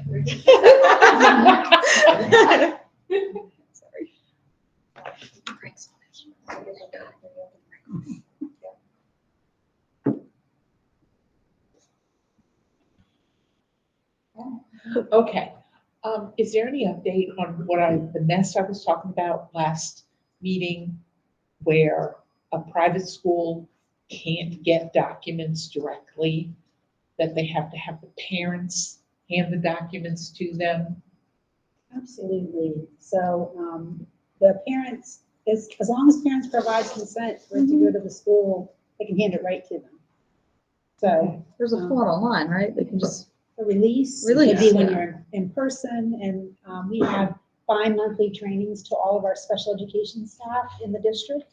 And we're gonna ask them to reiterate that at the next, it's OSCE, Office of Special Ed Connections. Okay. Okay. But absolutely, as long as the parent consents, there's no All right. problem. Okay, that's good. Thank you very much. That really helps. Okay. FCPS staff members?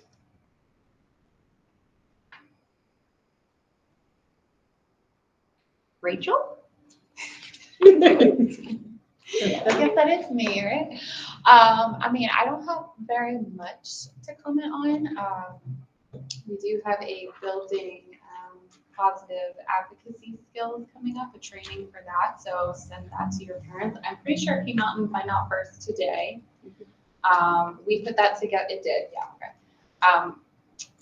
Infants and toddlers, the Parents Place of Maryland, and I put that together. We're hearing a lot of feedback from parents that they're having conflicts with, and Kara too, having conflicts with the school, and they're not really knowing how to communicate with each other. So right now we're just working with the parents to, how do you effectively communicate and advocate for your child without getting, let's be frank, nasty, right? So that will be happening next week on the 24th. There's a virtual navigating the transition fair website. They will be having a training on May 11th, virtual, 5 to 7. They haven't completely made the flyer yet, but that will be sent out. Find Out First as well, and posted, blasted everywhere. So look out for that one. What was the date for that? May 11th. and when you say navigating the transition, that's like the transition out of school into post-high school? Yep, so they will have a 5 to 5:30 navigating the website, 5:30 to 6, doors will be there, virtual. 6 to 6:30 DDA, and 6:30 to 7 accommodations within a college campus, kind of what that looks like, how to go about that. And I'm sure they will be doing a bunch more, but this is the first step into pushing that out there. And like I said, it will be blasted everywhere, so you guys will obviously know. I'll send that to Meg. I was gonna say, could you find out if they're recording that? Because that's another I am great. pretty sure they Oh, are. cool. 'Cause that's Yeah. something we could post on our YouTube site Uh-huh. that people could navigate over time. Yeah, Tracy and I discussed that, so I'm pretty sure that they will be. So look out for that. I am planning on, finding parks for the summer, just to kind of do a meet and greet, let's get together, kind of thing during the summer. I think parents will probably be miserable staying at home with their kids. So, but I'm having trouble finding parks with fences. So if you know any, please send them my way. I would like to kind of find them in each kind of area of Frederick County. I know Creamery, yeah, that was a great Utica's got a good one. Yeah. Yeah, I remember doing that. I know, I saw that, just in time too. But if you know any like Vermont area, anything in Middletown. Could we utilize school playgrounds for that kind of event? I'm Because most of them are, at least at Carroll Manor. All they're the fenced. school playgrounds are up for grabs, right? To use, that's right, okay, I think you'd have to do a facilities request. Yeah. If you wanted to do it at Rock Creek, okay. Right. and Yeah, they're open. Oh, yeah, that's true. It has all the building Like around it, so North they're Frederick Carroll Manor knows that Elementary has too, that for- fenced in, okay. courtyard. Yeah, the courtyard. Right. Oh, We're okay. looking for. Thinking of words. Great, see, great idea. Great. And any ideas that you have, anything that you would like to see workshops again? Might I add that that's fantastic, and that's one of the nice things about having your role extended to cover summer months, is that we can continue to have cool stuff for families during the summer. Yeah. Because yes, we are driving ourselves crazy in the summertime. And there's 2 more parent coordinators on the budget. I saw that, I'm gonna speak about that too. Fight for that on Wednesday evening. Got my list. Okay. Just a follow-up, Rachel, did you mention? Oh, tomorrow night. Oh, the virtual IEP process workshop. Yeah. That's tomorrow, yes. Look at you, yeah, oh my gosh, feels like it's a Thursday, I don't know why. That is tomorrow night, so if you haven't signed up, sign up. If you can't make it, let me know and I can forward you everything that we're talking about, the PowerPoint, X, Y, and Z. So, Heard good things about the last one. huh? I said I heard good things about the last one. Yeah, that one's great. So. No, sorry, you mentioned building skills, did I hear correctly? Uh-huh. I just want to suggest, while you're bringing that topic up, Sure. how to develop, how parents interact with the school and avoiding high emotions, of course, education on the process, but from a skill building perspective, I think the goals and objectives within an IEP is the bread and butter, right, of a lot of the data collection, addressing the needs, but it's also the most challenging because as a parent, my story, I didn't walk into, there's just a lot of unknowns, right? And I think there's an opportunity there to really create, in looking at some other states, they have a portfolio of predetermined, X, Y, and Z kind of categories of goals and objectives. And it's a lot easier to look and select than it is to kind of ideation and just come up with them on your own. So I think that would just be such a broad category across many parent experiences, just to have more for the special teachers and also more for the parents to kind of just say, yeah, they're having this SLD, this speech issue or this OT issue or this behavioral issue, and here are some, considerations for some template language. And that's why I brought in the Parents Place of Maryland, because they do a lot of those templates.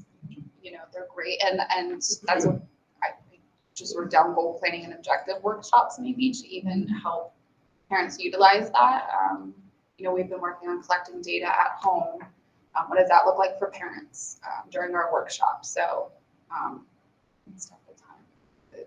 Well, and I guess what I'm just promoting for the broader consideration is, again, funding a virtual experience, right? A knowledge management tool that CCAT can offer our community, where we would host a portfolio of goals and objectives, and not just an ad hoc kind of training, but just becoming a virtual resource for parents to supplement the public website, but also, drill down on these.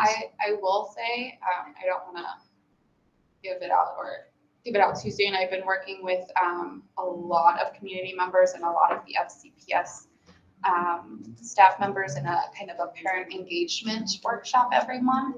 And we are planning on putting together something like that.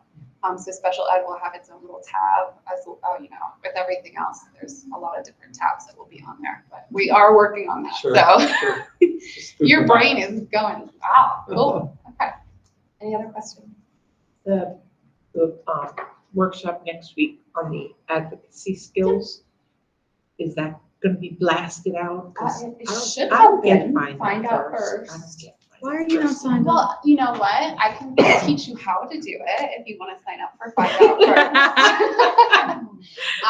It is on Facebook, the Facebook page. Oh, okay. There's been a lot of other people reposting it as well. Okay. But I can send it to you directly if you want me to. You're doing real good stuff, Rachel. I'm trying to keep up with you I'm guys. excited. You guys are working me hard. So I don't mind. Okay, David. Yeah, so obviously we've alluded to this, but I can't advocate enough for folks to come on Wednesday. I wonder if anyone would be willing to do some sort of Sign Up Genius or Google Doc to try to get folks who are available to commit to this coming Wednesday or either of the board meetings in May. I would anticipate budget will be on all three. So this Wednesday, I think it's the first Wednesday in May and the third Wednesday in May.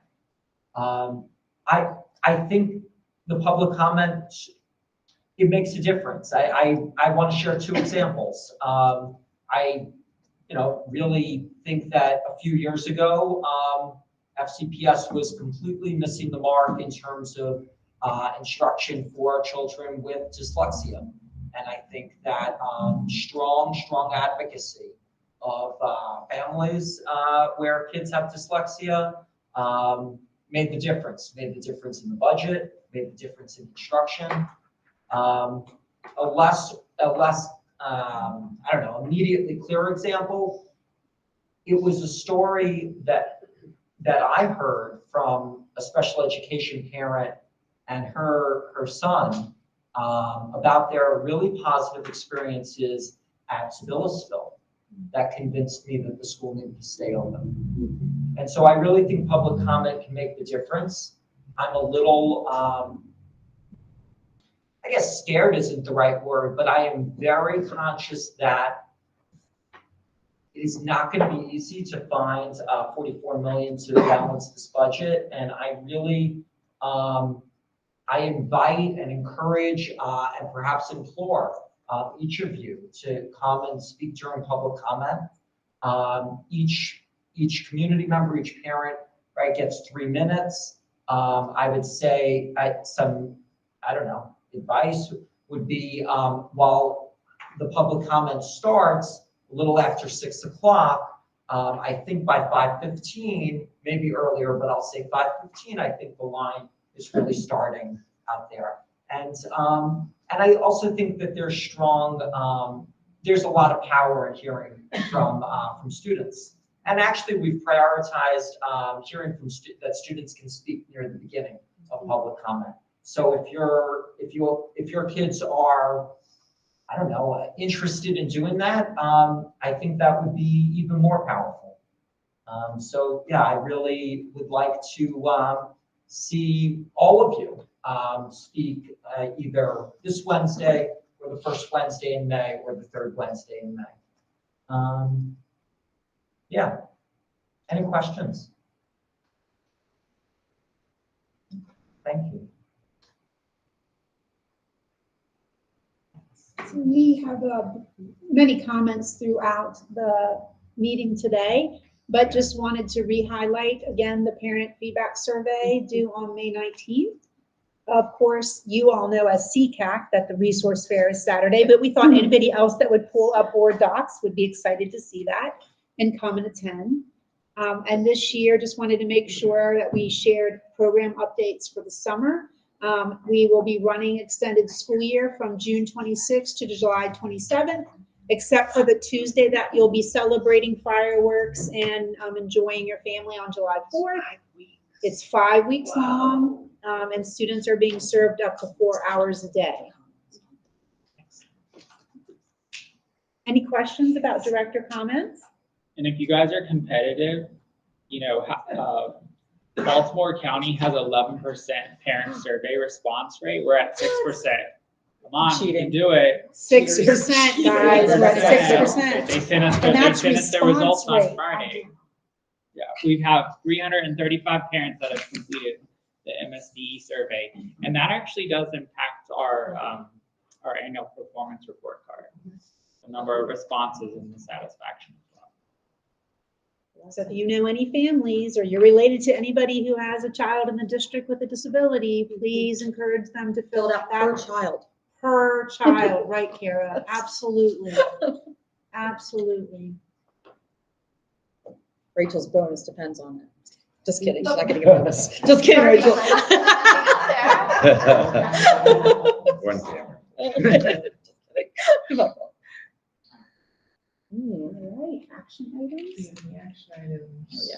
We do, I don't feel like they're all down here, No, so. hold on. I've started putting some in. Okay, so. We moved over the budget I'm in meeting, this. budget committee meeting. That I have on there. Okay, and then I'm gonna create the document for feedback on the bylaws and send that out. It'll be open for the 2 weeks. Patty and I will review it. I'll also include the information about the nominees for open positions, see if anybody else wants to self-nominate, so we can vote at the next meeting. Sign up. The sign up for the fair, if anybody else wants to sign up, that is out there. I think Troy answered all of the questions on here. Or is there anything additional? I think that we got that covered tonight. All right.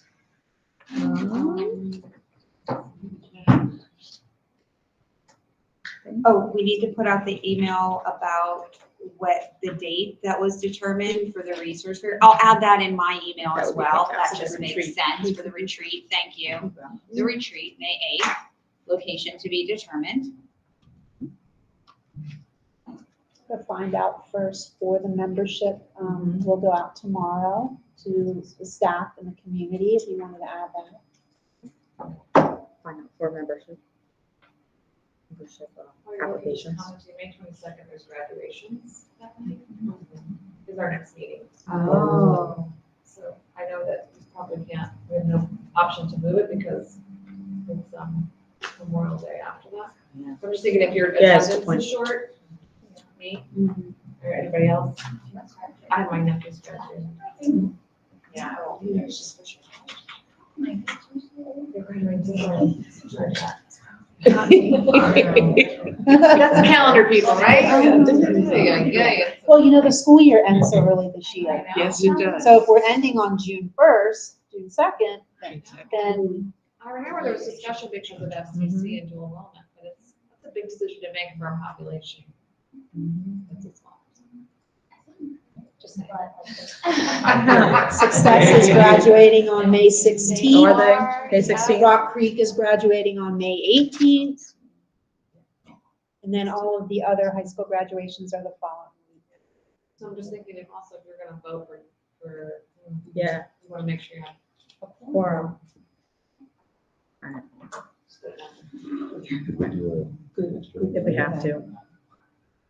I'm gonna pray for them.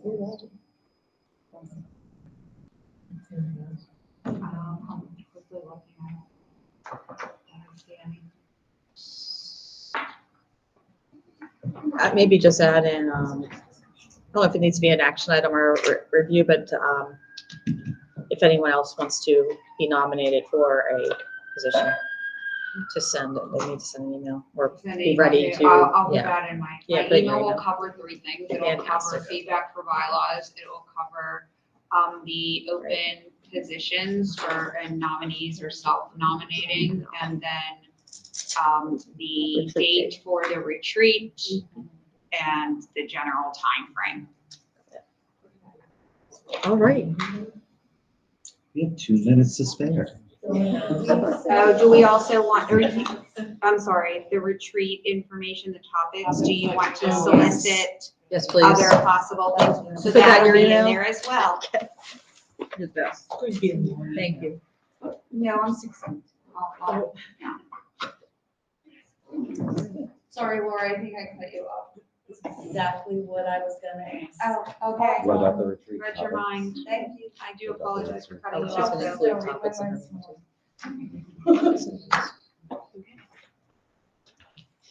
Okay, do we have a motion to adjourn the meeting? Who said first? Oh, okay. Joanna? Second.